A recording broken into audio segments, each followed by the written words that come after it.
बरसात की काली रात थी। गांव भैरवपुर के चारों तरफ घना जंगल था। उस गांव का प्रधान था रघुवीर प्रधान।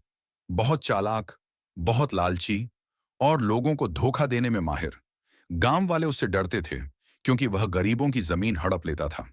एक दिन गांव की बूढ़ी औरत ने प्रधान से कहा, रघुवीर, लालच मत कर, जंगल वाली हवेली में मत जाना, वहां चुड़ैल रहती है। प्रधान हंस पड़ा। मैं किसी चुड़ैल से नहीं डरता। लेकिन असली बात यह थी कि जंगल वाली पुरानी हवेली में सोने के खजाने की अफवाह थी और प्रधान उस खजाने को पाना चाहता था।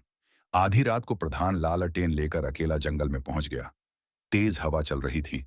पेड़ों से अजीब आवाजें आ रही थीं। हूं, हूं, जैसे कोई रो रहा हो। प्रधान डर तो रहा था, लेकिन लालच उसे आगे खींच रहा था। आखिर वो हवेली तक पहुंच गया।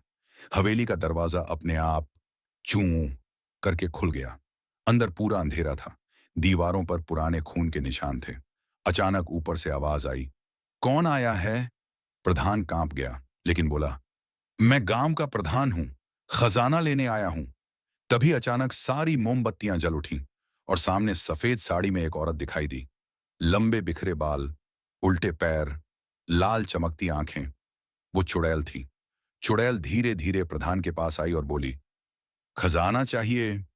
प्रधान डरते हुए बोला, हाँ। चुड़ैल मुस्कुराई, ठीक है, लेकिन बदले में मुझे एक चीज चाहिए।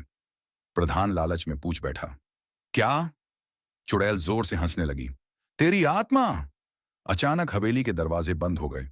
चारों तरफ भयानक आवाजें गूंजने लगीं। प्रधान भागने लगा, लेकिन हवेली का रास्ता बदलता जा रहा था।